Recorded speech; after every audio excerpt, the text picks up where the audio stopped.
ghost activity, fringe science, interdimensional beings, psychic phenomenon, and conspiracy theories. Does the truth exist? How close are we to finding it? Come listen and discover the answers yourself. Welcome to the Paranormal MD, where the out of the ordinary is discussed weekly. Join your host Mary Marshall and her guest as they inform, discuss, and entertain you. Talk radio just got weirder, wiser, and more interesting. Now, here is your host of the Paranormal MD radio show, Mary Marshall.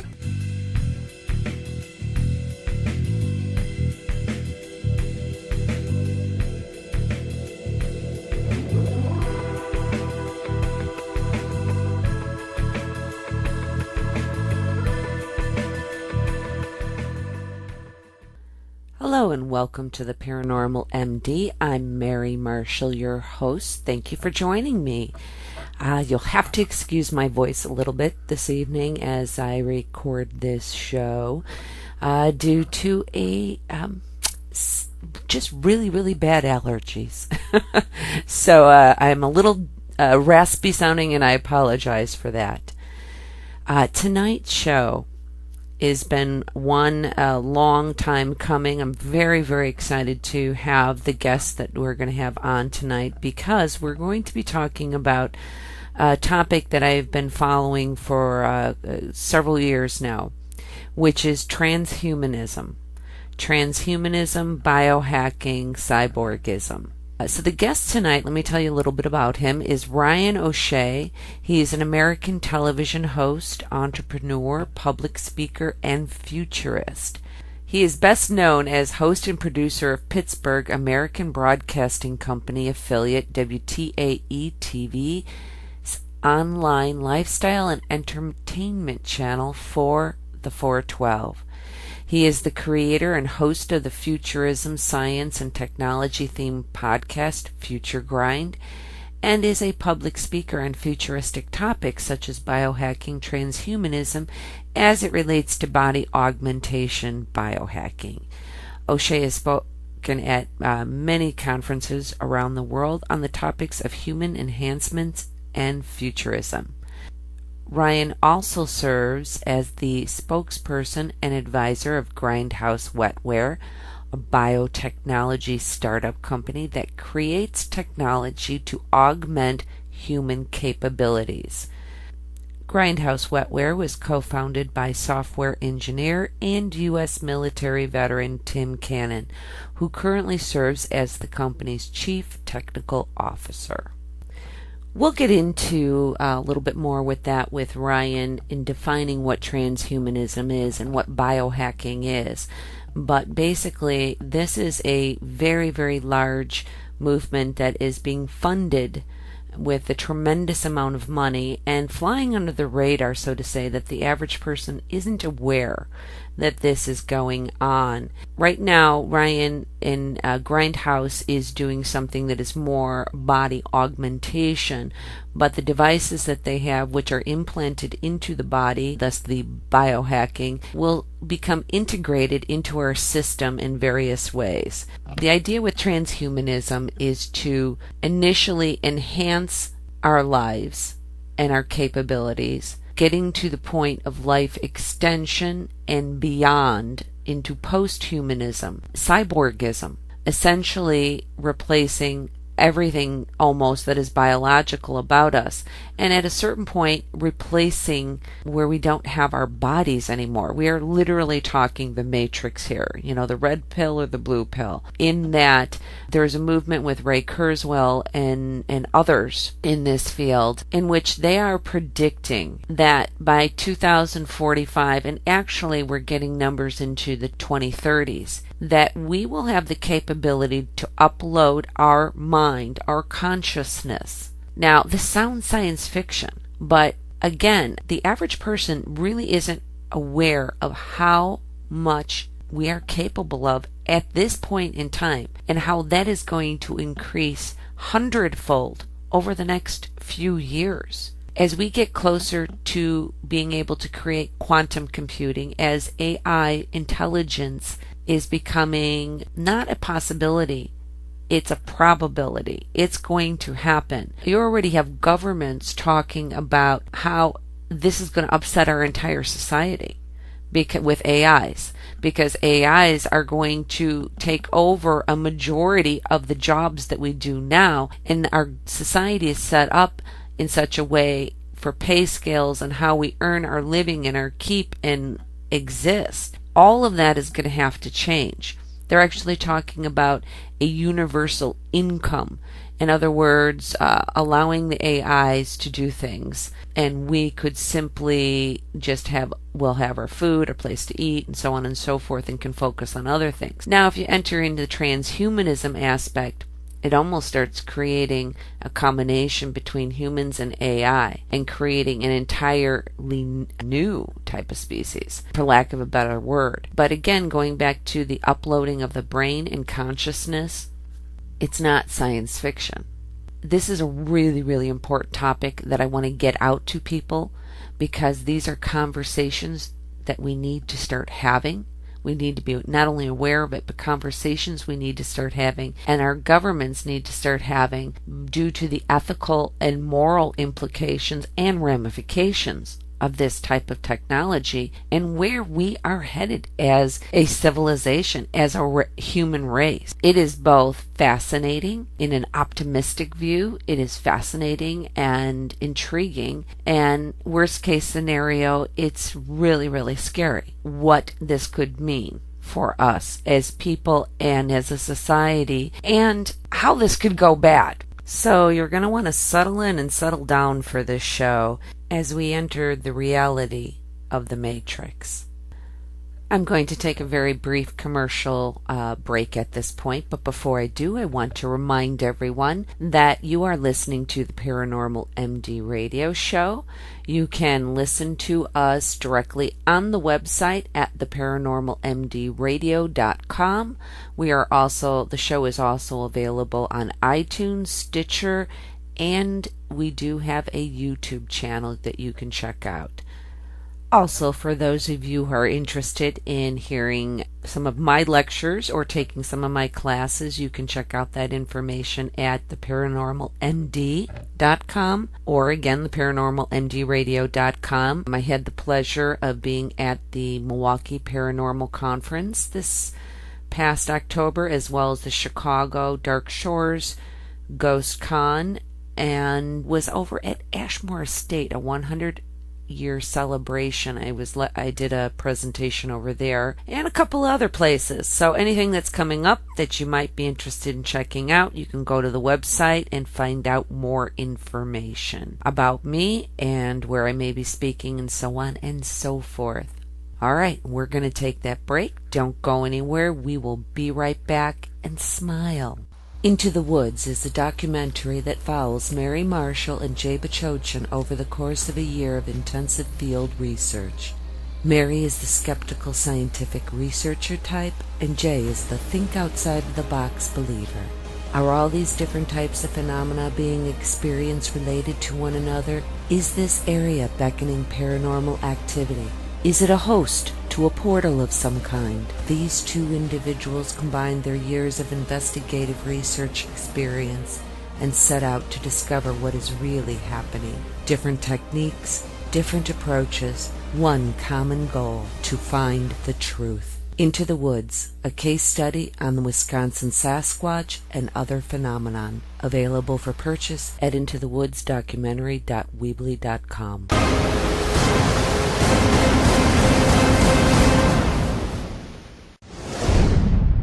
Hi, this is Sam Moranto, investigative researcher, and you're listening to the Paranormal MD radio show. If you're really looking for an out-of-this-world encounter, make sure to listen.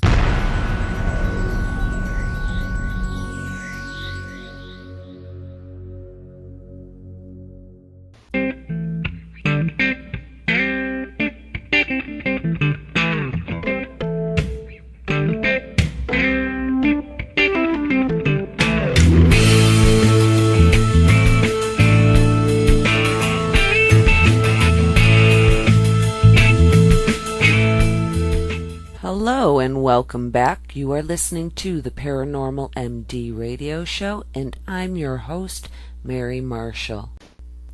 Tonight's guest is Ryan O'Shea, who is an American television host, entrepreneur, public speaker, and futurist. He is also the spokesperson for Grindhouse Wetwares, a biotechnology startup company that creates technology to augment human capabilities. Please welcome Ryan to the show. Ryan, welcome. Thanks for having me. It's great to be here. I am so excited to have you on as a guest. You are involved in a field that I have been following at a distance for some time now, which is biohacking and or transhumanism, possibly one and the same.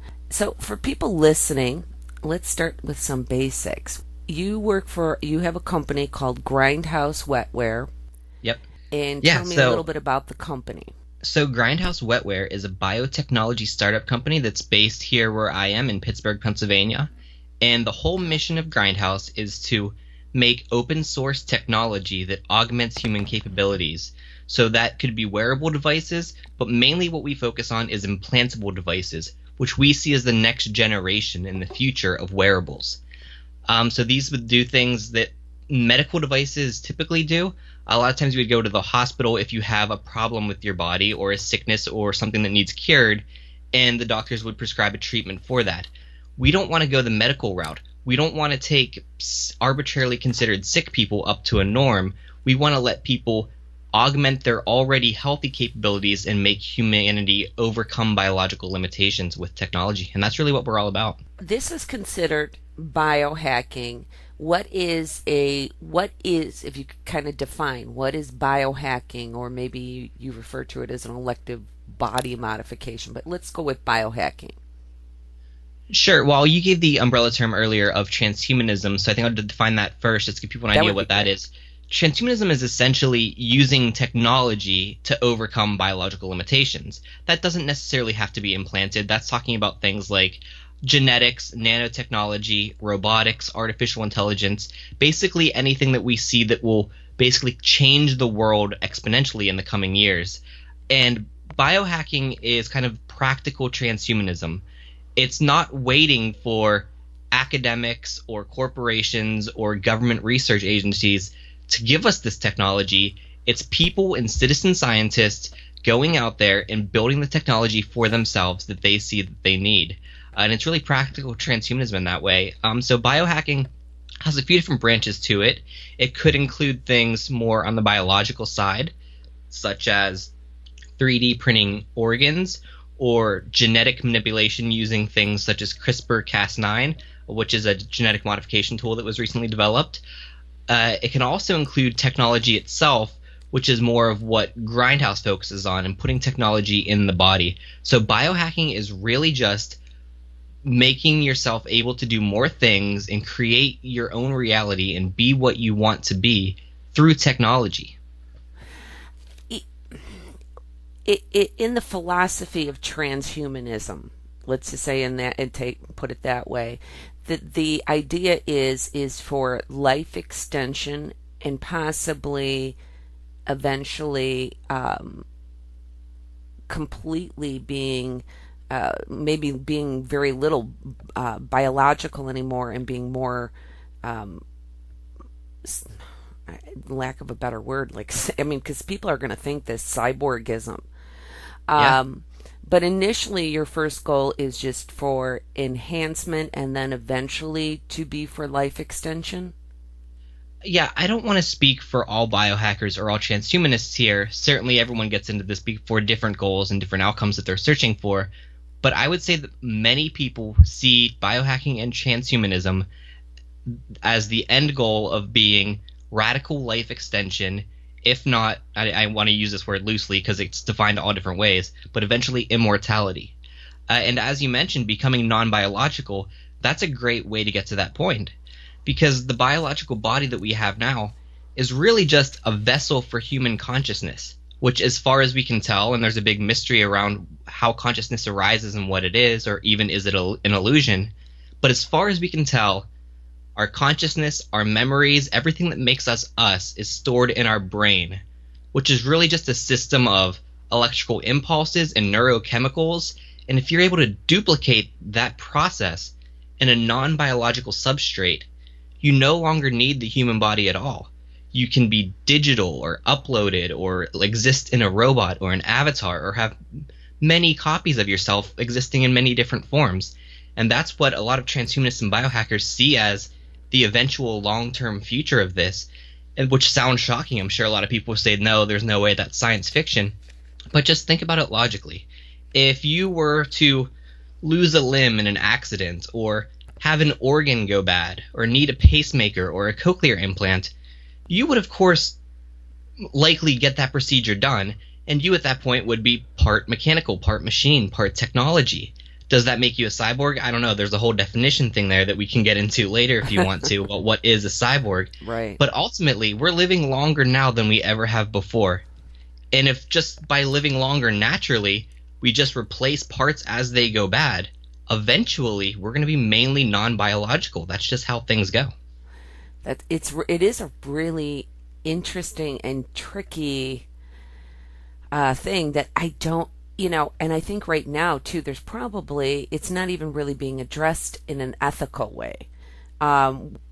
Because I have read reports like and we're going to circle back because I do want to hear more about the specifics, but that there is the possibility, because there's people like I had somebody on from Maximum Life Foundation. I had if kind of aware of things, Ray Kurzweil and different things, and that can get some dark sometimes with him, but where this could go. But about basically, like you had said, at a certain point, uploading the consciousness, and it's within our lifetime. This capability could be there, especially as we get closer and closer to quantum computing. Absolutely. And there's a whole lot of different dates out there that are estimated. But Ray Kurzweil, you mentioned, he really focuses on the date 2045, and even in his more recent things, I've been hearing that date move down closer to the present time. So a lot of people think this is not only happening within our lifetimes, but possibly within the next 1 to 2 decades. Then there are the skeptics who say that either one, it is completely impossible to recreate the mind in a computer, it's just not possible to do that, or others who say it's possible, but it could take hundreds of years. But I think we're going to get to that point, and I really hope it's within our lifetime. And the thing is, it could be, or at least radical life extension advances could happen if we focus on those things on a societal level. If we invest our time and energy and resources and money into science, into medicine, we could really have these advances coming. Right now, it's just a small percent of our national budget into science and life extension, but we should really be looking more into that. Yeah, it is really, and it's really fascinating, and it's really, I don't think, and this is why I'm so happy that you're doing this show, is because it brings information forward of where we are now as far as our capabilities and where we're headed, because a lot of people really don't realize this. Even with our capabilities with AI right now, is that I've been reading a lot of articles that have been, in a sense, stating a concern about we are really not prepared as a society, how we function now, to deal with the job loss due to AI. It strikes me that by having enhancing your own physical body with devices eventually that you may be making, or others in the biohacking field, could actually secure and bring and keep some of that job back, because you'd be enhancing human capabilities. Yeah, I definitely think it's a possibility. If you want to be, adapted for the job market of the future, you're going to need to have the intelligence and the strength and the skills and the capabilities to compete with machines. But ultimately, I don't think we want to compete with machines for jobs. I don't think that's something we want to focus our energy and resources on. Let's, for the most part, let technological unemployment come. Let machines do the menial labor and tasks that humans are sometimes forced to do, and let humans do the creative pursuits or their passion projects or things that they want to focus on. And that will likely need a new economic system to facilitate that. Something along the lines of perhaps a universal basic income, which a lot of futurists see as an impending thing that has to happen, where people are either given money or the resources that they need to live, including things such as housing, education, healthcare, food, the necessities of life, and then letting them pursue what they want to do beyond that. Because capitalism is an amazing thing. It built the world we have today. It built the technology we're communicating on now. But capitalism is built on scarcity. It's built on limited resources. And with abundance in technology, we can create a system where scarcity is no longer a thing.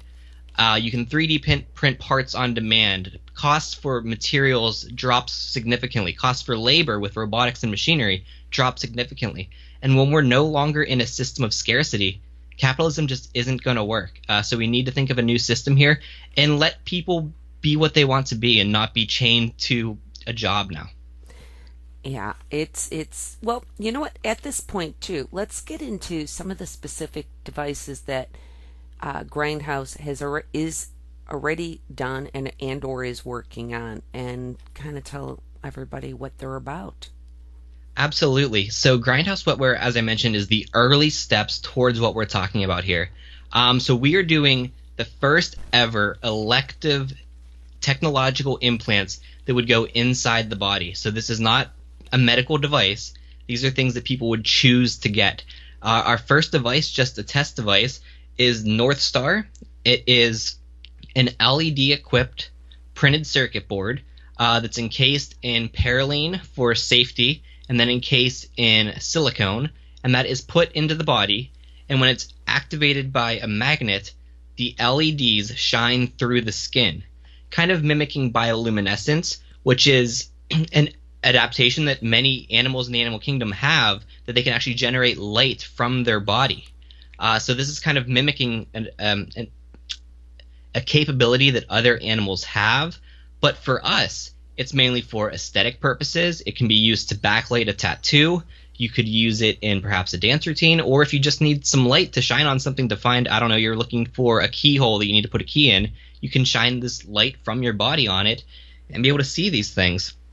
And that is really the idea for North Star version 1 really came from the marketplace rather than from us. We had did a prototype implant of a device called Circadia into our co-founder Tim Cannon's arm in 2013. And what Circadia did was constantly took his temperature and sent that information out wirelessly over Bluetooth to his Android device. So he had a constant running log of his temperature. And this could be used to do things such as send him a text message if the device thought he was getting a fever, or connect to an Internet of Things enabled thermostat like a Nest to control the temperature in his house based on his physical temperature. Or in an extreme situation, let's say his temperature spiked or dropped suddenly, it could contact emergency medical services, let them know that there's a problem, and then using the GPS on his phone, let them know where he is. So it's really kind of a life alert that's embedded into your body. And this device had a green LED on it that just lit up through the skin for completely functional purposes. It let us know when the device was charging, when it was transmitting data. And a lot of people in the body modification community saw this light under the skin and it got very excited. They've had silicone implants without technologies, just shapes such as stars and hearts, that they implant into their body for decades now, right, for body modification aesthetic purposes. And when they saw this light, they got really excited. So North Star version 1 was really created to cater to this market, to let them know that, hey, for the first time ever, you can put technology in your body to allow you to change your abilities. And we're really excited to see what they do with that. But the aesthetic isn't our goal. We're really moving towards the functional, capable implants. So that's why North Star version 2, which are coming out with shortly, includes things such as gesture recognition, so that you can make a gesture in the air with your hand, such as a wave or a circle, and you can kick off an action through your phone with an Internet of Things enabled device, such as locking your car doors, turning on your lights, anything like that. So it's really exciting what's coming. Wow. So you could You could be you would have this North Star to, or maybe even a 3 or 4 at some point, implanted, that would basically be talking to Bluetooth, wirelessly to all the devices around you. Like you said, unlocking your door, turning on lights, and all your basic functions just by a gesture. Absolutely, and it really gives humans the control of their environment, which previously we've had to use external devices, maybe remote controls or cell phones for, but we really see the future of just embedding those systems into the human body. And it's one thing for humans to interact with the outside world through their body. It's a completely another thing for the outside world to interact with the body, which is really what we're working towards, so that you can get information and data passively transmitted to you from your environment, from your devices. So instead of having to read a screen or get information through the news or a TV, you can just be sent things intuitively to your body. Oh my gosh. Now, wow. So how would our neurological system respond to this? How would the brain be able to take this new and completely new input and know what this data means? Well, I can give you a perfect example of that. In the lab, we are working on a device known as bottlenose. It's named after the echolocation that dolphins would use to get information back to them. And essentially, bottlenose works with an implanted finger magnet. So a lot of people in the body modification community and biohacking community have implanted magnets in their fingers. Beyond neat party tricks, such as picking up a paperclip or something like that, this allows you to sense electromagnetic fields. So you could feel when your hard drive is working, or feel a live wire behind a wall, or feel your microwave cooking your food. And this isn't really, when you think about it, a new sense. Humans cannot sense this type of information, but with this magnet implant, you can actually feel these fields working around you. So with bottlenose, we're able to manipulate that data, that electromagnetic field, to send information to the magnet. Things such as distance or heat information if you're having a wearable. But what we're really excited about now is we recently developed a mobile app that works on your phone so that you could send information, messages, either numbers or text messages, whatever you want, to an implanted finger magnet. So just walking around throughout your day, you can get a text message from your friends, or your phone can let you know what time it is, or when you wake up it can let you know what the weather is going to be for the day, without looking at anything, just getting it in your finger. And this, to answer your question about how the brain processes this, it is a sixth sense, but it's really not, because it's piggybacking on your already existing sense of touch. It's just sending new sensory information through that sense. So your neuroplasticity has been proven time and time again that your brain can really adapt to new things and new sensations. And it just, your brain gets this new data and eventually finds patterns in it. Your brain is amazing at finding patterns and just makes sense of the code. So many times this has been proven that you can't articulate exactly how it happens, but the brain just is able to make sense of the code, and that's really what's happening here. Wow. It still seems so peculiar to me. So is there there has to be a learning curve because let's take it as simple as the kind of bottleneck with it's more like a sonar sensing. How would you know to distinguish? I'm sitting in my house, I'm walking through my house, or I'm standing still, but I'm within vicinity of, let's say, a microwave, microwave oven, or other types of things. How would I initially be able to differentiate what I'm sensing? Where is it? Yeah. You know what I mean? Yeah, it does. It's kind of, I would compare it to hearing, I guess. If you hear a loud noise, you might not necessarily know exactly where it came from, but from learning angles and vibrations just subconsciously throughout your life, you can kind of identify what area of a room, based on sound strength and frequency and vibrations, where that sound came from. And it's just like that with the finger magnet. If you sense a field that you might not know where it's coming from, you just simply move your hand a couple inches to the left or right, and you can sense if the field is getting stronger or weaker and pinpoint its location from that. So it's really not that hard to pinpoint where things are coming from. And oftentimes these fields aren't excessively large. So you're pretty close to what's emitting the field to begin with.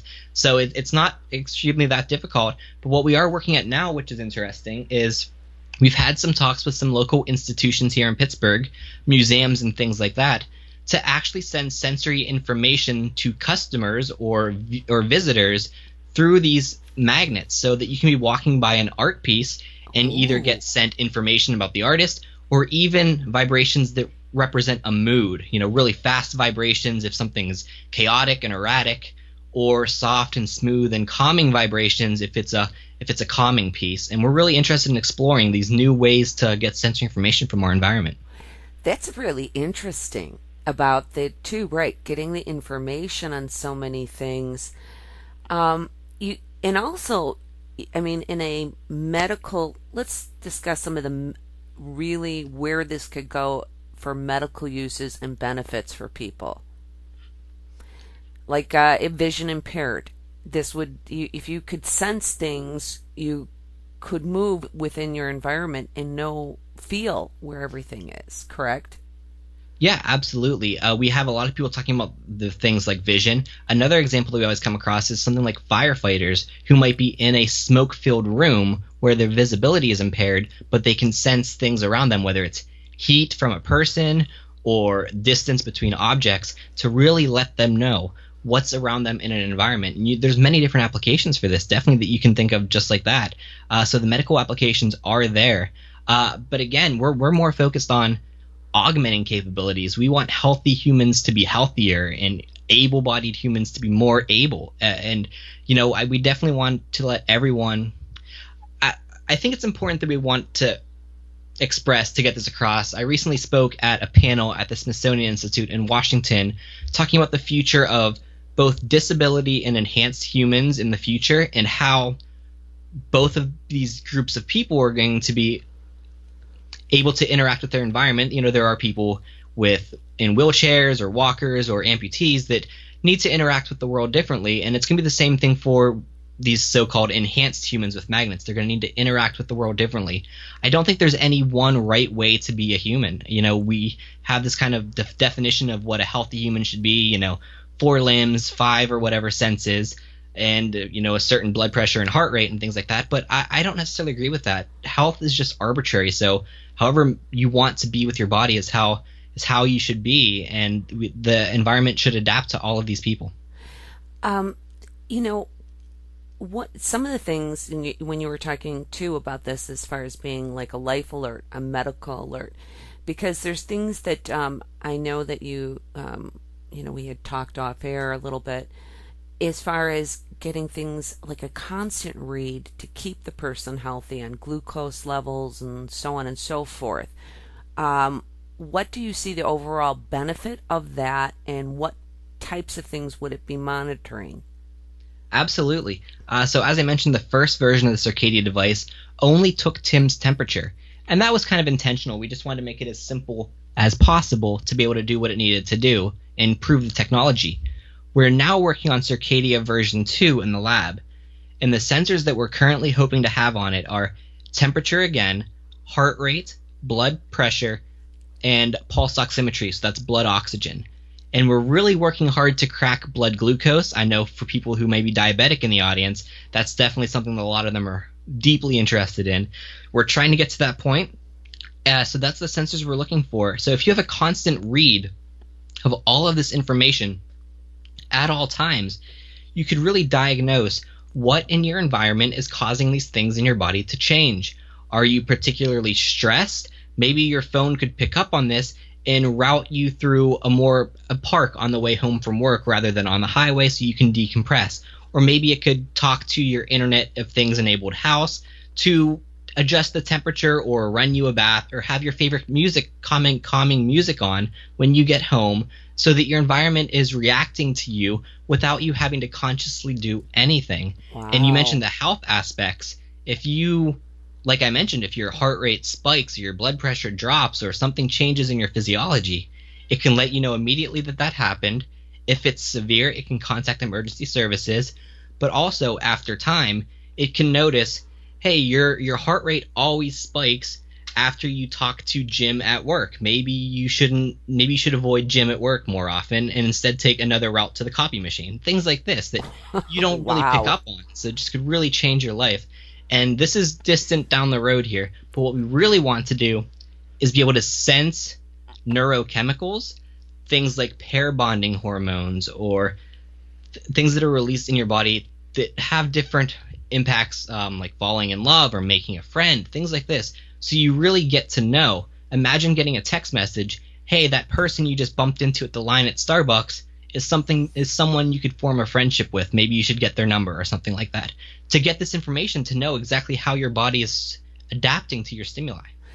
You know, something just struck me as you were talking about this is that, you know, it seems to me that these type of devices and having this as a starting point can actually lend itself to eventually to understanding what consciousness is and how the brain functions for that uploading of one's brain or consciousness at some point, because you are consistently monitoring a person's physiological response and brain responses to everything in their environment. That's something that we don't know right now, is a mystery for the overall, because it's not consistent. You know, it's short spans in labs and things like that.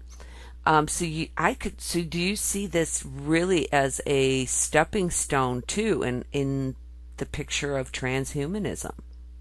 Absolutely. It could definitely give you a better picture of what's happening in your brain at all times. And having this constant data of how a human being, or you specifically, reacts to your environment and reacts to different things, what's your favorite song, what's your favorite show, could definitely help map those things in the brain and find out what's what. The big question we have that we need to answer when it comes to uploading your mind is the upload still you, or is it a copy of you? Do you lose yourself when you upload yourself? Will the physical body die? If so, perhaps your consciousness was copied and you or now exist in that realm. But what about in a different way? Let's say you upload your mind, but the physical brain still exists. Are you now two things? And then at that point, you would have different experiences from that moment. Your human body would go on living in the human world, and who knows what your non-biological brain would do. So you become different people with different experiences at that point. Which one is actually you? Who owns your house? Who owns your bank account? There's so many different questions that you would have to get to realize what's going on here. And, you know, unfortunately, I don't have answers for that. I don't think anyone does. But it's a conversation we need to have and talk about and really do research and ethics into this and see what the best way to go is, because there's a lot of people that are actively working towards uploading consciousness, and we need to understand what we're getting into. Yeah, that's a huge, and we really need to start this conversation now, which is, again, why it's important to get information like this out to the average person out there so that they're aware. This is not science fiction. This is going on now, and it is going to happen. What are we going to do about it? Because then it also brings in, as we become more enhanced, with these technologies, where 90% of you is no longer the biological, physical body that we have now. What do we do with all the AIs? Actually, like robots, the AI intelligence that are going to look like humans, because that's another conversation that's really separate of this. But the tie-in is that, we've seen the movies. At some point, do they have rights? We created them, but they're not humans, so they're just servants. What does that say then? How does that speak to us as we become more AI robots? Yeah, a lot of people have these questions, and a lot of people think that AIs are even an existential risk to humanity. A lot of people say it could be our last invention. Once we invent AI, perhaps they would destroy us or destroy our planet or just be so much smarter than us. Who knows what's going to happen there? I think there's a lot of fear mongering out there that's a little bit unjustified, but it is a serious concern that we need to think about. And as you mentioned, are they people? Do they have rights? At what point will we even know? The Turing test is to distinguish, to see if a robot or an AI can pass in a conversation with a human to the point where the human cannot tell that they're talking to a machine or a robot. And I can imagine a scenario in which a human thinks they're talking to a conscious AI or a conscious system that is actually not, that is actually just, learning to adapt to its environment through machine learning and is noticing patterns and emulating a human without being consciousness. I could also imagine a scenario in which perhaps the AI isn't even that good at articulating thoughts or feelings or moods, but is completely conscious inside the machine, and we have no way of really knowing that. And this is a big question we're going to need to ask. Do robots and AIs have rights? Are they people? Can they have free will? And how do we interact with that? I think what's more likely to happen, maybe I'm optimistic here, but what I hope happens is that there isn't humans and AIs as separate entities. I hope, like at Grindhouse Wetware, as we integrate technology into the human system, I hope our brains are interconnected with an artificial intelligence that we work with, that we may become the same person with, using their resources and tools, so that the AI aren't a creature that we develop. We are the AI. We are these more cognizantly focused, more intelligent, more capable beings augmented by technology. That's what I hope it turns into. It's interesting. It is a nice would be the best case scenario is to integrate it into one. Again, with that being said, it's such a difficult topic, because it's like, what is being human? It's almost though like we're losing being human, and you're losing what we would refer to as AI or robots. You're integrating it, and it's becoming an entirely new species, for lack of a better word. Yeah, that's definitely one of the main controversies out there, is what does it mean to be human? And so many people have different disagreements about this. I think most often, even medically and legally, we would agree it's conscious thought in your brain. If someone, let's imagine a scenario where someone is in a coma, completely unresponsive in a hospital on life support, if they have brain activity, they are typically considered alive, and their body is kept alive using artificial means such as artificial respiration or feeding or nutrition to keep them alive. Whereas in an opposite scenario, if someone is completely brain dead yet their body is still functioning with some aspects of the brain, typically they are considered deceased at that point, even though the body is still doing some processes of living organisms. So I think for the most part we agree that what makes you human is in your brain. What really comes out controversially with transhumanism and biohacking is there are a lot of flawed things in the human brain, remnants of our biological past where we had to fight for resources on the savannah, and we had to eat as many calories as we could so we survived the harsh winters, and we want to fight over spouses and procreate and do all of these things that in the modern age with airplanes and technology and the internet probably aren't best for our survival. So when we get to the point where we can adjust the human mind, do we want to remove things such as anger and jealousy and rage and violence, or do we want to keep those aspects in our brain because they're what make us human? I don't have the answer to that. I would like to see a society that doesn't have these flaws, but could this imagined utopia actually be dystopian? Would that be horrible if we didn't have these negative human emotions? Wow. And then some other uses too, as far as how this enhancement can go before, you get to that point, is, I think people, obviously have concerns, and there's a lot of, like, it's a conspiracy theory or whatever on this, with microchipping. You can microchip and get to the point where your 3-year-old, you can microchip them, and the next day they know 3 more languages, or other types of enhancements to their intelligence. This would be also a capability and a goal, correct? Yeah, absolutely. Anything you can. There's a lot of talk about that now. Is uploading information to the mind so you could passively learn. Maybe you want to know how to, let's just say, operate a stick shift car. You don't know how. You just download that piece of information off the internet to your brain. You can automatically drive a stick shift car. These are the types of things that I think a lot of people are working towards. And you mentioned some of the conspiracy theories out there. Yeah, we get that all the time. People see that we implant RFID chips into our bodies, or the magnets, or the North Stars, and they say, there's no way I would ever let that happen. The government can track you, can control you, can make you do things they want to do. They then own you. Or people even take it to a religious point of view where they think it's the mark of the beast or a sign that the devil is in control or things like that. I mean, that's definitely not our goals at all. We don't work with any kind of governmental agency. We certainly don't work with the devil. That's not what we're all about. And that's why I think being open source and transparent and diplomatic is really important for this, because it's quite possible that a government organization like DARPA is researching these technologies as well. And when they make them public, or if a corporation like Apple or Google make them public and do the things that we are doing as well, you're probably not going to know the source code. You're probably not going to know where your information is stored. You're probably not going to own that information about yourself. And what we want to do is we want to make sure that we let everyone know, this is our technology. This is how it works. This is what it does. This is the code. You can look at it yourself and adjust it yourself. You can customize it and hack it, whatever you want to do. You own the device. You own the information. It's all you.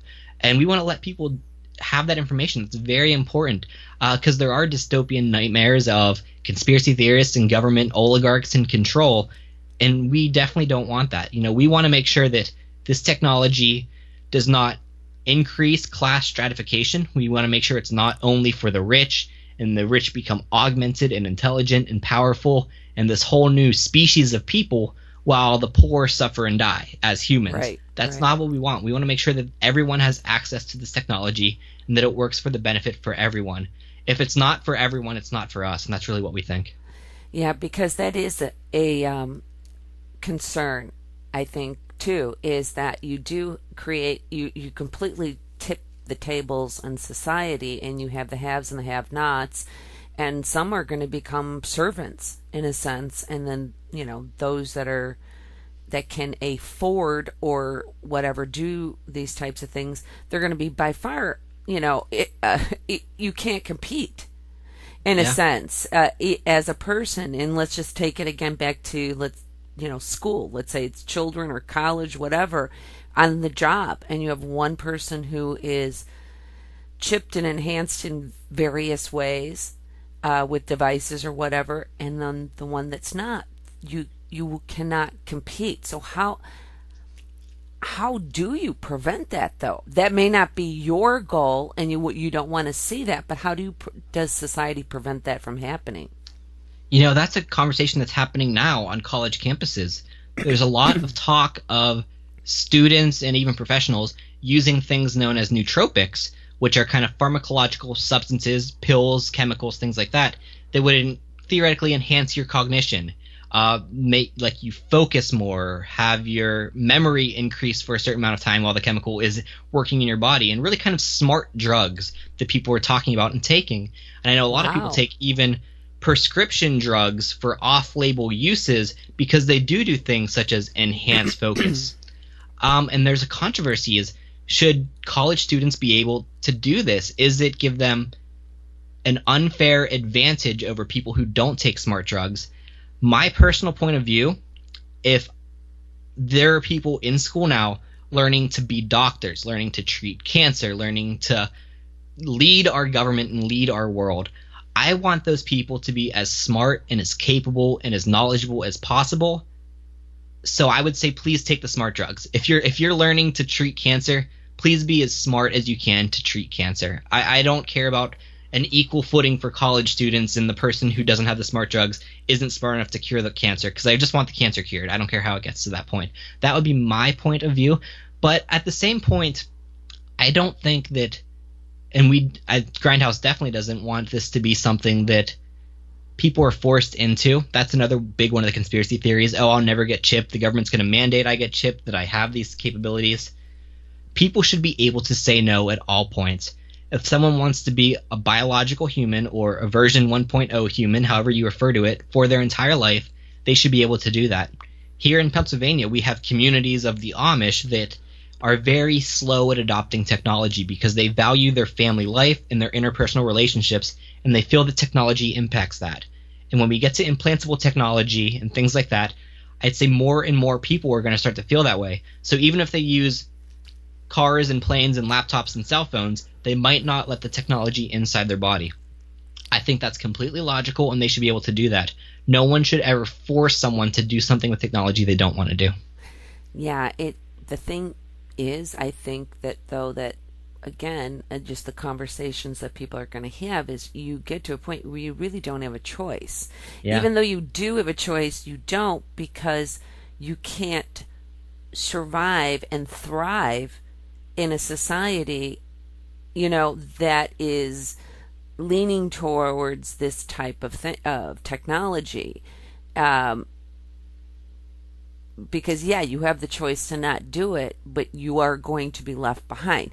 It is almost like saying to someone, that, like you said, with the Amish, and how that community, though, is going to get smaller and smaller and smaller, and they're really creating a separatism.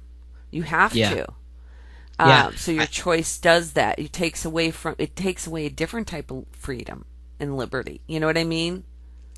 Absolutely. But I think this division of groups of things, not necessarily negative division, but perhaps just people being what they want to be, is going to increase going forward. When you're talking about augmented senses and technology, you might have someone who wants to see all colors of the light spectrum, including ultraviolet and infrared, and just see it all.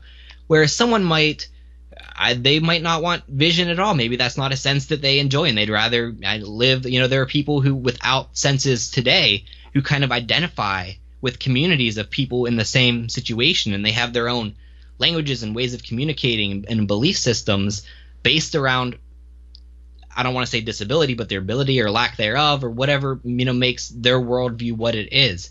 So when people can express themselves and be whatever, this is going way out there in the future, be whatever shape or color or entity they want to be, or exist in an avatar or a virtual reality of a world that they create themselves, everyone is going to be completely different with different skills, different capabilities. So I don't know that it's going to be so much there's one class of augmented humans and one class of not. It's going to be everyone is different pockets of things. I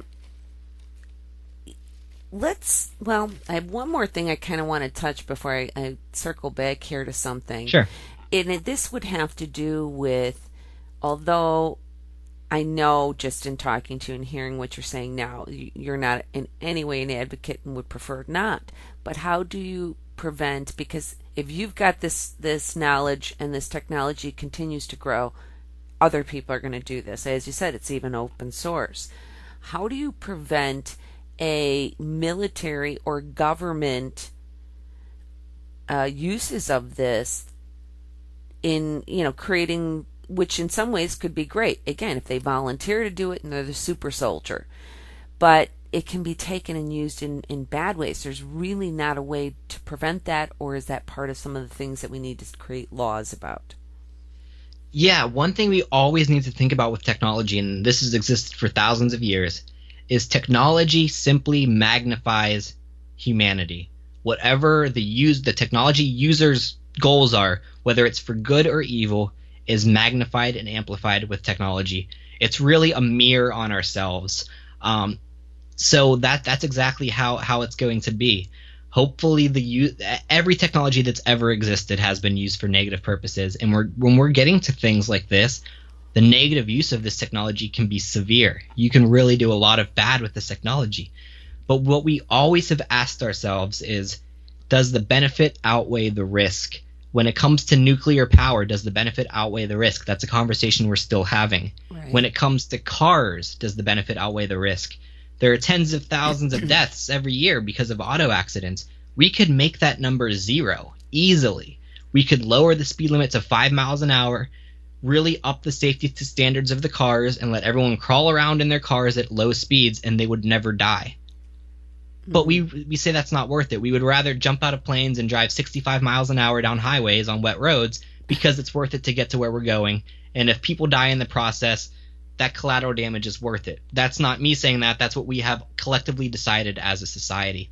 And I think it's going to be the same way going forward with this type of technology. Does the benefit of learning languages and communicating instantly with people around the world and getting sensory information that we can't typically access, is that worth the occasional person, I don't know, perhaps being hacked, like someone controls their system or sends them information they don't want to get, or perhaps, like you mentioned, a super soldier who is able to kill with extreme power? I can't think of a technology off the top of my head that has been directly stopped because people are fearful of what it could do. Yeah. There needs to be regulations in place. There needs to be the meeting of the scientists and the researchers to agree this is what is safe standard practices. This is how we should go about this. These are the steps you should take before researching this. But at the same time, someone who with nefarious motivations is not going to follow those standards. So someone could be developing a super soldier in a dark basement government research facility somewhere.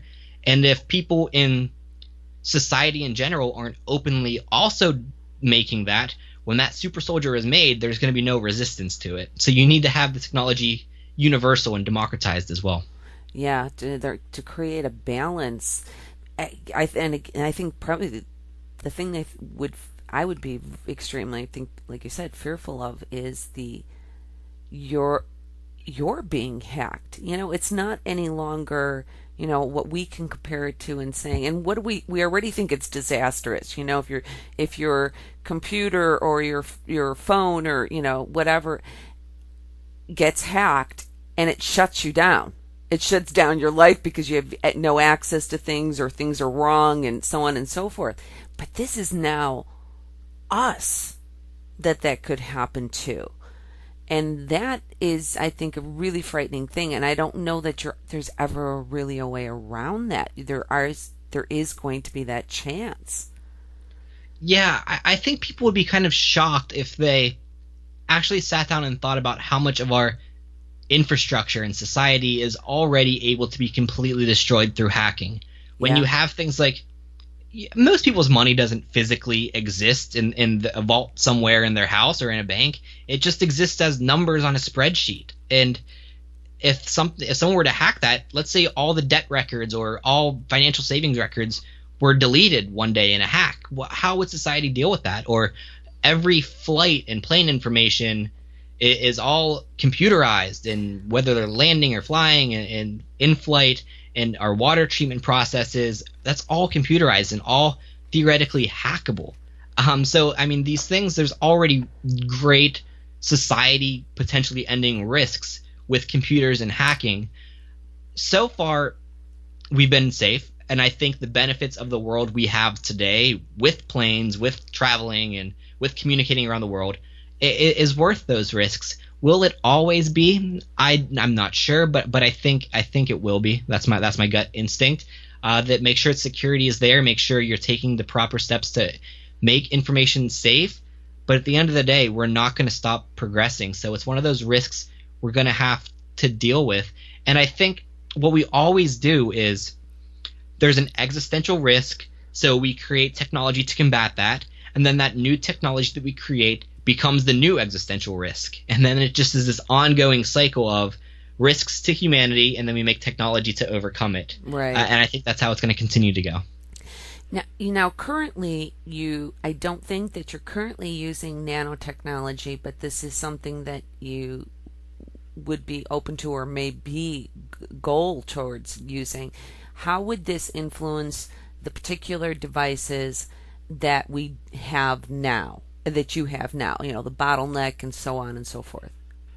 Yeah, it's just a correction. It's a bottle nose device there. Oh, sorry. No problem. Yeah, nanotechnology is definitely one of the coming revolutions in science and technology that is going to build us to the point where we can get to the singularity, or to when transhumanism. I don't think we're ever going to consider ourselves transhuman. That's just my thing. But nanotechnology is a very important part of that. And honestly, working in the lab with our circuits, we can get those circuits extremely small. We don't have any nanoscale equipment that we're working with, but we can get it extremely small. The issue when it comes to implantable technology is powering it. That has always been the issue. And the largest and most dangerous aspect of any implant that exists now is the power source. It is typically a battery, which is not really what you want in your body. So we're working on ways to charge things either with the kinetic motion or the heat of the body, or we've even done test implants of implanting a solar panel under the skin to see how much light penetrates the skin and if it's enough to generate power. We're constantly experimenting with these types of things, but when it comes to nanotech, I think the main thing we need to overcome is how these devices are powered and how they exist. Because someone like Ray Kurzweil talks about thousands, if not millions, of cellular-sized computers being in your body at any given time, in your brain, in your organs, cleaning things up, doing what they do, just machines integrated with your biology. And I think that's definitely a plausible future, and it's something that we're working towards. We're not at that stage right now with Grindhouse. Like I said, we are more practical transhumanism. We kind of want to get society talking about this. So yeah, the biggest risk that the biggest problem we have now with nanotechnology is how we're going to power it, and we're still experimenting with that, but I think it's definitely coming. We have to take a commercial break right now. Please stay tuned, don't go anywhere, and we will be right back. Have you ever wanted to spruce up the marketing material for your business? Have you ever wanted to turn those memories you have on slides or VHS tapes into DVDs? Have you ever wanted to create the perfect personalized video for a loved one? Then look no further. The sky is the limit with Chumbucket Studios. Anything is possible because it all begins with a little imagination. Please visit www.chumbucketstudios.com for more information. Hi, this is Robin Terry from Ashmore Estates. Ashmore Estates is located about a mile west of Ashmore, Illinois. It was a former almshouse or poor farm and then later a psychiatric care facility. If you're not familiar with Ashmore Estates, you might have seen us on Ghost Adventures, Season 5, Episode 1, or the documentary called Children of the Grave 2 by the Booth Brothers. There have been major improvements to the property since May of 2014. We have electrical, windows, restrooms, a separate team room, and even bunkhouses for overnight guests. I think you'll find the building an interesting place to perform an investigation, either at night or in the day. We also offer photo shoots, historical tours, and a location for movies to be filmed. Check us out on our Facebook page, Ashmore Estates, or on our website at ashmoreestates.net. Hello, I'm Mary Marshall, host of the Paranormal MD radio show. The Paranormal MD is out of the ordinary talk radio. All podcasts are available at iTunes, Stitcher, and of course the Paranormal MD YouTube channel. For more information, go to theparanormalmdradio.com. Talk radio just got weirder, wiser, and more interesting. This is Robert Veets from V Paranormal. To keep up with what's new in the paranormal realm, I go to theparanormalmdradio.com and listen to new and past shows with host Mary Marshall. Mary's interviews are always engaging and enlightening.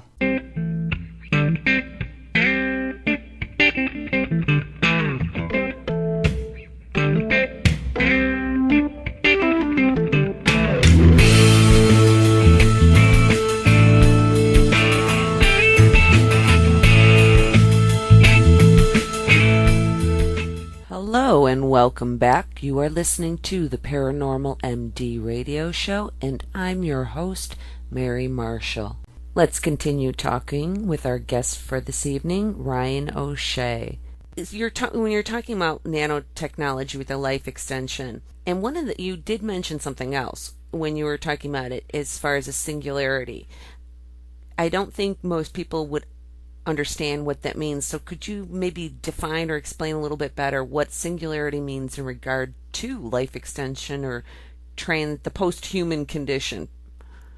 Sure. The singularity is actually a term that is borrowed from the astronomy community.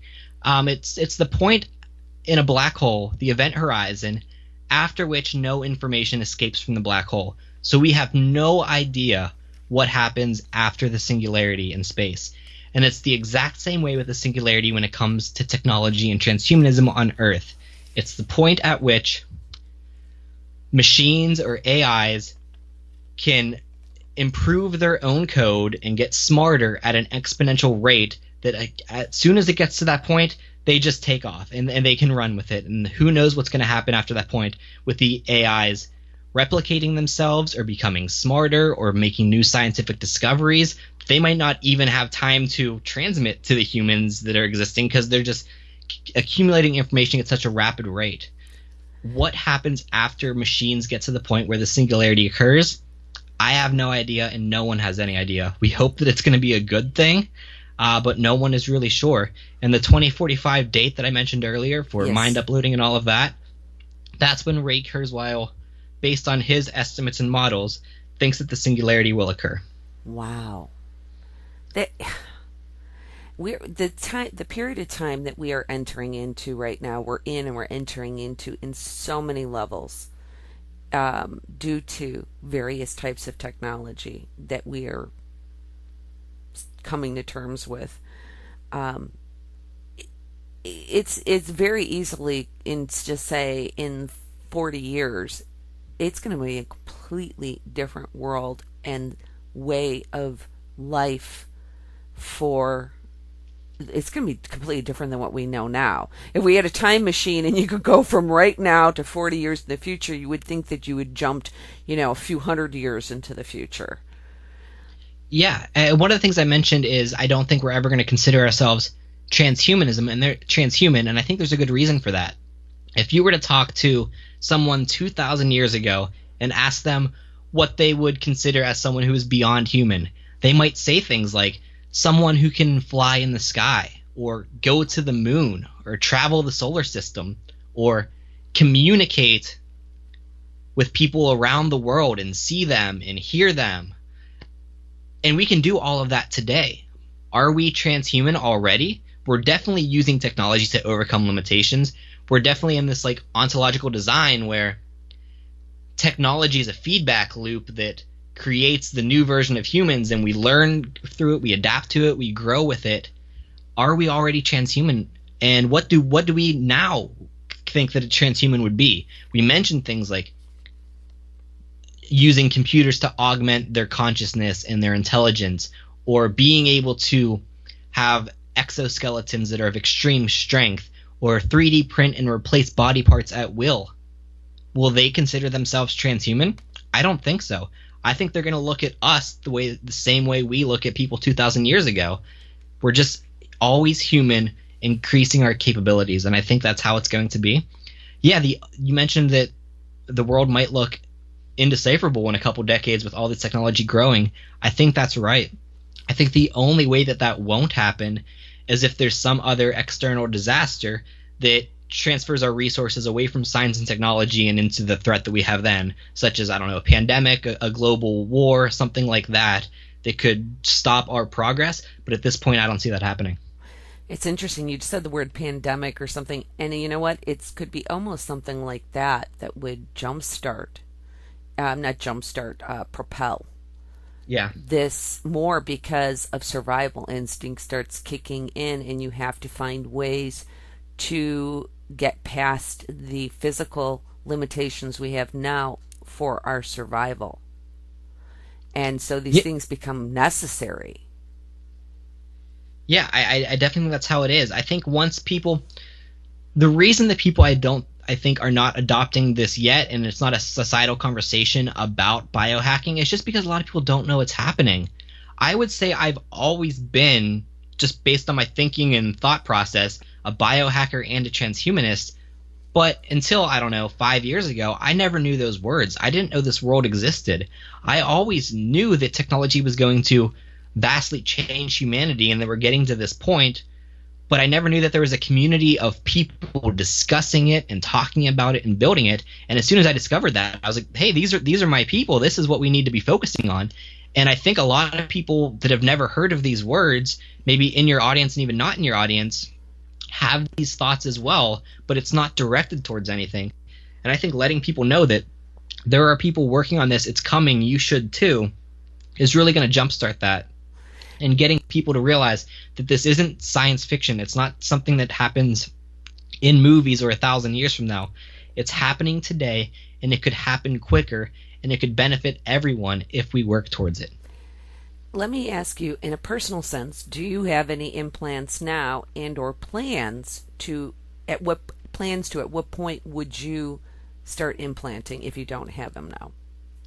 As of today, I don't have any implants, and there's one reason for that, and that is that I am not much into the body modification community. I don't have any tattoos or piercings, and a lot of the augmentations that exist today, like I mentioned, the North Star, are kind of more aesthetic purposes. We're not yet to the point where we're actually overcoming limitations. It seems every implant we do today has a minor drawback, whether it's the size of it or just that you have technology in your body that could potentially be a problem down the road. I don't yet see the benefit of the devices that are currently on the market. That's just my personal opinion. As soon as Circadia version 2 comes out and I have this constant log of what's happening in my body, or let's say that there was one universal chip. Things like RFIDs and near-field communication chips are often implanted in the human body, but they have limited purposes. They only can connect with a lock that shares the same protocol, or you can only use them to do certain things. If there was kind of a universal chip that I could program to open doors and open my car and start my car and do all in pay at the checkout, I would definitely do that. But because there's no universal chip yet, I haven't done that. So I think I'm a pretty good bridge between the biohacking community and I guess normal society, because I can evangelize what they're talking about and explain what the future holds while also not being defensive and biased as, oh, I have these things, please accept them. I can kind of bridge the gap there. I can understand the concern with it, and I can try to ease those concerns. That's really true. It's very insightful on your part to see that, I think, because that is true. You had mentioned things, because I know there's some other that Grindhouse may not be doing this right now, but there are other people who are developing things like being able to scan, you would paying, like Apple Pay, being able to just take maybe your finger or some other whatever, and now instead of scanning your card, it's inside of your body. What other types of things like that right now are being developed? And again, that's what you mean, where it would be more universal versus just being able to unlock this or do your own specific. It would be all interact with everything. Yeah, one of my friends, he works with us quite often, we just kind of collaborate on projects, is Emil Grafstra, and he runs a company called Dangerous Things, and he is developing an implant, a small implant that would go in the hand that is a secure payment system, that you can do payments like that, and you can transfer money and store information safely, and it's, that's not going to get stolen unless someone chops your hand off, which they're definitely going to need to really have a lot of incentive to do that. And it's a safe payment method that, just as you said, works like Apple Pay or something like that. And these things are in development now. I know other people who have tried to hack their public transit cards that they would swipe to enter the metro or a bus and implant the chip from those so they could just wave their hand above the terminal and enter a bus and make a payment that way. These things are being developed, but like I said, each one is kind of proprietary. It only works in certain situations. So there definitely needs to be a kind of universal one. I know here in Pittsburgh, we work at a hacker space, a maker space, where they have 3D printers and laser cutters and things like that that we go to and share communally. And it has an RFID reader on the door. So a lot of Grindhouse members have their RFID tags in their hands linked to that door. So they just wipe their hand over the door and gain access to the hacker space. And I would love to see that become more universal. Every time you get access to a new building, maybe you buy a house or you get a new job or your permissions at your job change and you're able to access a new area of the facility, perhaps they just upload a new number to your RFID chip and you can access those doors now. I would love to see something like that happen. That's a kind of cool, because that's kind of an immediate practical use, besides going the way of medical and reading and that type of thing, but also just for everything around you. It's incredibly fascinating to me that this goes on. So if you, as far as other technologies that we have. We need to discuss a little about nanotechnology and stem cell. This is going to play an intricate part, though, in integrating it into us in a biological way. Is it not? Oh yeah, absolutely. There's, like I mentioned, there's a whole big kind of two different branches of biohacking that really focus on. One that wants to use biology and gene editing and 3D printing biological organs to replace body parts and kind of focus on the biological aspect of things. That's a great way to go. There should be tons of money and resources invested into that. People should be focusing on that. My personal belief is biology is convoluted. It's hard to understand. There's a lot of processes we don't yet completely grasp, whereas we understand mechanical systems. If we can duplicate biology with mechanical systems instead, I think we should go that route. I think it's more practical and easier, but at some point we're going to need to understand the biological systems anyway, so that's definitely worthwhile to do, and who knows what insights and developments could come from that research. So I'm all about both of them being explored heavily. Grindhouse does focus on the technological side, but it's all overlapping. It's all one thing. The things we learn in one field apply to another. And the thing about biohacking is it's so interdisciplinary. We have people on the team here at Grindhouse that are software developers or hardware engineers or people who do front-end development and user experience for websites, and biologists and people who are trained in chemistry. And there's even like an archaeologist on the team. So there's so many different fields coming together, discussing with different backgrounds and different input where we're going. So it's really that type of field where everyone's voice can be heard, no one has all of the answers, and it's really a working together thing. How does, let's say right now, how does the medical community, so to say, respond to this? So if, physicians and medical field, are they open to this? It's a really interesting and important question you asked there. I mentioned earlier that the medical community kind of has an arbitrary definition of what they consider a healthy human, and they want to work with anyone who is equally arbitrarily considered unhealthy or disabled and bring them up to that definition of healthy. That's a great goal. That's very important. People have diseases and sicknesses that they want cured, and the medical industry is amazing for doing that. What we want to do isn't medical. We want to make things elective and better. And the medical community kind of has some problems with that largely because they don't want to do any harm, right? That's their whole thing, is do no harm. And when it comes to things like this, these could be potentially risky procedures on healthy humans that could be very problematic for them going forward. So a lot of times the medical community wants to avoid that type of thing. But what we're building here is a whole new industry.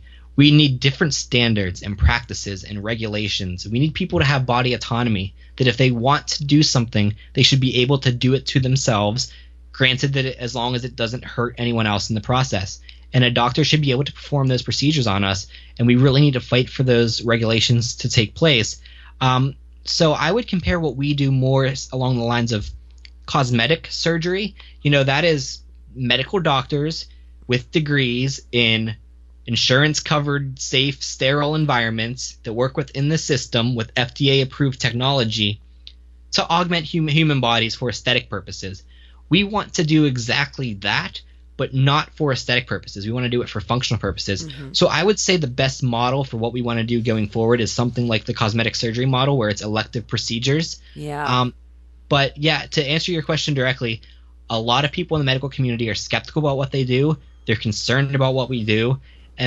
But a lot of people silently, maybe perhaps anonymously, reach out to us all the time, trained medical doctors, and especially people in medical school. So the upcoming generation of doctors and nurses and scientists and researchers are reaching out to us and saying, we love what you're doing. We know it's the future. How can we get involved? How can we help? So I think a shift is happening. Wow. The medical community is realizing that this is going to be coming, and it's going to be very important. And I would say soon we're going to see the point, again, we need to have that technology, that conversation as a society, but we're going to get to the point where you can take your Grindhouse Wetware device that you've bought from us and get it implanted by a doctor in a trained, sterile environment. And I think that's what we need to work towards. Wow. So right now, here's a practical. Who is implanting the now? Because mostly now you can do it for it can be considered like aesthetic. So is it considered no different than the body modifications you were talking about? I know, like they'll put like a silicone star in their chest or something, but is it something like that? Who does that? Yeah, absolutely. There is we work with the best in the world body modification artists. And as you mentioned, they've been doing silicone implants, which is similar to what we're doing, subdermal implants in the body for decades now. And they are amazing at what they do. They are very trained. They many of them, take additional beyond what is mandatory and required classes on diseases and human anatomy, and they are as close as you can get to train medical professionals without being that. They are really great at what they do. So they're the ones that we typically go to for these types of procedures. The problem with that is the legalities of this vary so much between city to city and state to state and definitely country to country that there's a lot of gray area of what tools can be used by body modification artists, what implants can they put in, how does the technology need to be regulated, and there's not great answers about any of that yet. And as I mentioned, we want to quickly move beyond what we're doing now. We have these little standalone implants that go under the skin for now, but we are quickly getting to the point where we want to interact with the nervous system and interact with human organs. And ultimately, as you know, we want to get to the brain. We want to interact with the brain. And at some point, the body modification artists, as great as they are not going to have the training and resources and capabilities to do those types of procedures.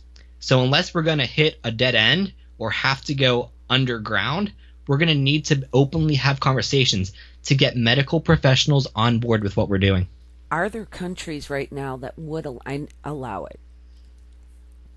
I think I haven't had any direct conversations with anyone about that topic. I think a lot of countries and regulatory boards kind of want to bury their head in the sand and ignore that it's happening, because as soon as someone comes out saying, hey, you can't do that, they're going to start a firestorm of all over the world of people arguing body autonomy and human rights and what they're able to do. And I think most regulatory agencies and governments want to avoid that conversation because they're not ready to have it yet, but we need to.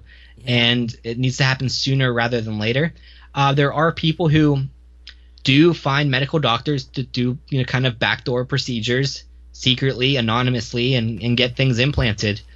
I don't want to go that route, but if it's the route we have to go, it's the route we have to go. I'm going to take this back to current. Now the North Star device that you currently have that's the one that detects the EMF fields and frequencies, correct? Like a magnet?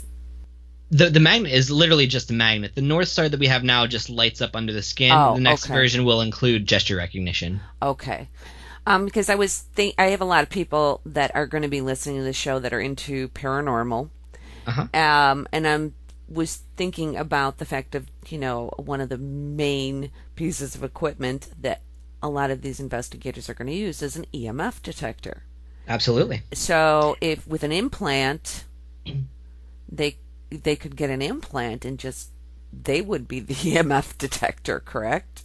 Yeah, that's something I've been thinking about for quite a while these magnets essentially make you a human EMF detector. So if there's any changes in the environment around you, subtle things, you'll be able to feel that in your finger. And I know it doesn't have the lights and the ratings that you would have on a typical handheld device that you can show, but if you maybe don't have one of those on your person at any given time, you can definitely sense things around you with these magnets. And we've had many people with magnets who do report feeling kind of phantom sensations that they can't identify where they're coming from. All of a sudden their magnet will start vibrating and they don't see an obvious cause of that or a source for that radiation to be interacting with that. So there's a lot of questions out there about this type of thing. I'm definitely kind of skeptical when it comes to that kind of stuff, but if people want to use it for that purpose, magnets definitely work for that. Again, it's just interesting of different things that you would not normally expect that you could be used for, like that. If you, in an ideal world, what would you like to see, and when would you like to see a lot of this happen, as far as particularly to Grindhouse? What is the ultimate goal and vision? Well, we mentioned that we're working heavily with the body modification community now with things like North Star to make light up implants. Mm-hmm. And that's kind of fringe and taboo right now.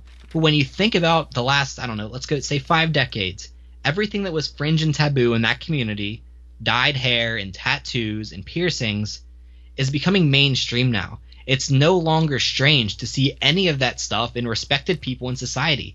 And I think it's the exact same route we're going to go with implanted technology.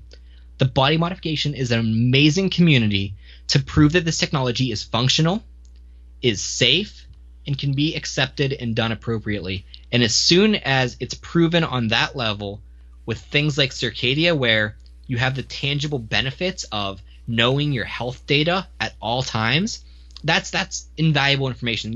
That's amazing stuff. So as soon as we have that implant, I think that is when it's going to really take over with society, and people realize, wow, I can get something that is essentially equivalent to a piercing, and it's going to give me all of this information about my body.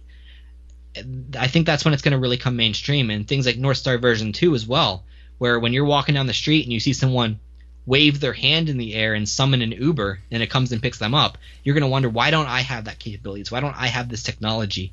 It seems worth it, and it seems worth it to get done. So with the early adopters in society, I would say within the next 2 to 5 years, the early adopters are definitely going to have this technology implanted in them. And then shortly after that, it's going to become a mainstream thing. Technology is going to continue to get better and better.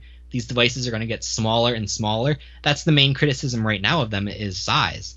And that we're going to be getting them smaller and smaller. And at that point, there's no stopping it. For a lot of this now, there are currently going on, I would think, variations of like summits, in a sense of different fields coming together and discussing longevity and life extension.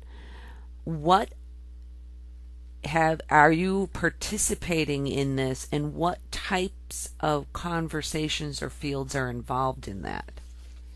Absolutely. One of my roles within Grindhouse and in general is I speak kind of around the world on these topics of futurism and transhumanism and coming technology.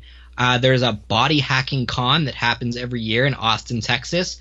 I've spoken there 2 years in a row. Last year was the inaugural year. It's happening again this January, of just body modification, not body modification, but body hacking groups, whether it's biological, whether it's technological, whether it's prosthetics, everything coming together, sharing information on panel discussions and lectures.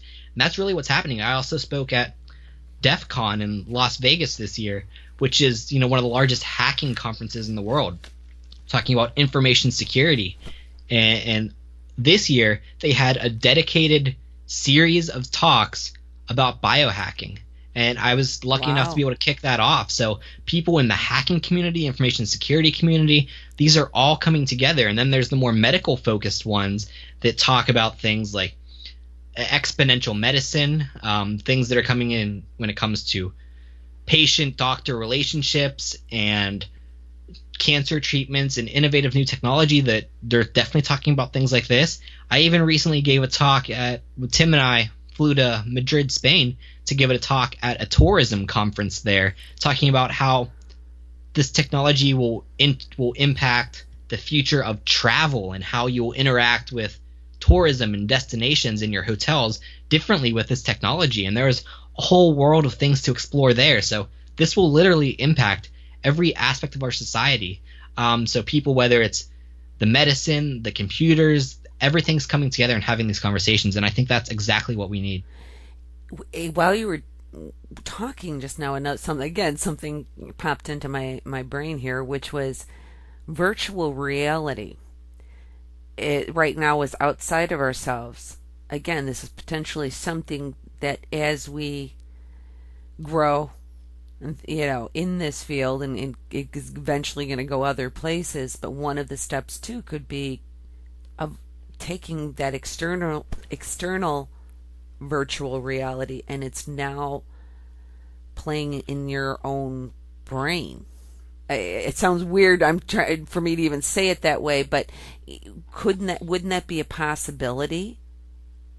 Yeah, I think virtual reality and augmented reality are going to be huge in the next 2 years, definitely. And that's going to be a big thing where a lot of focus is put in, is experiencing realities that you want to build for yourself, and maybe shared experiences with other people. Imagine someone wearing like a 360 camera on their head somewhere in the world, and you could jump in live to that experience through virtual reality as if you're there, and have things like even the smell and the temperature and the sensations of where they are. And then you could even, I don't know, maybe this will be a job for the future. You could direct these people where to go to this place and let me experience it through virtual reality. You could travel from your home or be wherever. And there's a lot of talk about in the scientific community about things like the Fermi paradox, which is, logically there should be alien life in the universe, and given the amount of time that the universe has existed, why don't we see alien life everywhere? It should have completely taken over the universe by now. Why don't we see it? One of the answers that is often postulated to that, which I could definitely believe being the case, is sufficiently advanced alien races get to the point where they essentially leave physical reality for their virtually created augmented reality universes, where they just do what they want to do in cyberspace, essentially. And I think we're quickly getting to the point where, will it become better, and will humans be happier living in the virtual world than physical reality? I don't know the answer to that, but virtual reality is definitely coming fast, and it's going to be a huge thing. This is the blue pill, red pill matrix type question. Absolutely.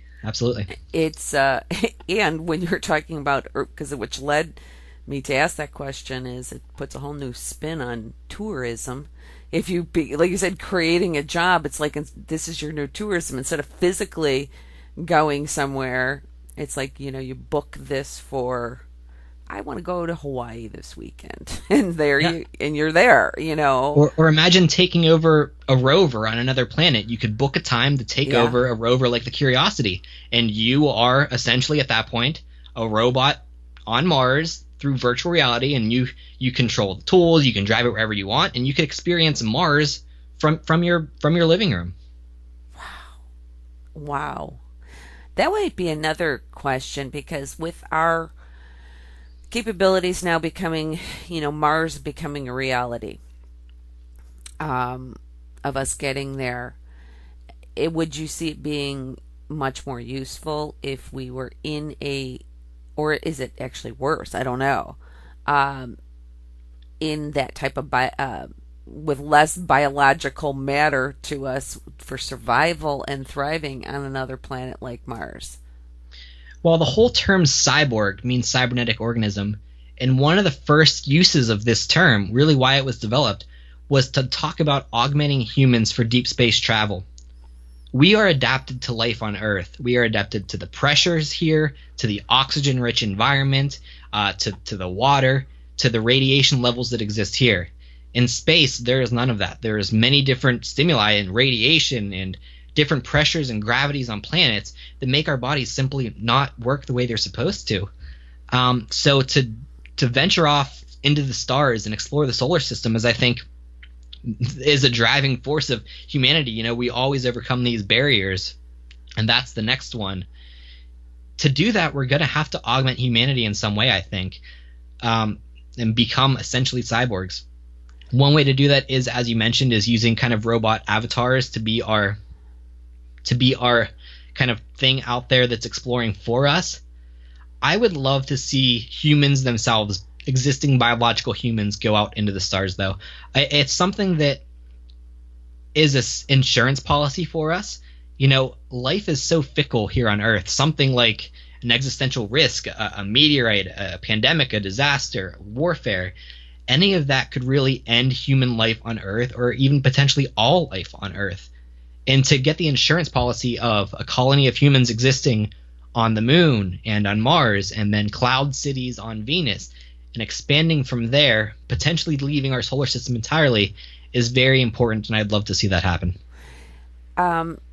Would you suspect that this type of technology, or in just being in that state, in a singularity, and now we're out into the universe, that this is more than likely the type of alien life that we would come across from other places, that would be more in that way than, because we tend to always think biological beings of Absolutely. some kind, and just probabilistically, just speaking with probability, I think it's more likely that we encounter robots in the solar system than biological creatures. I think another sentient life form would have came to the same conclusions that we are coming to now, which is existing in a non-biological form is much safer.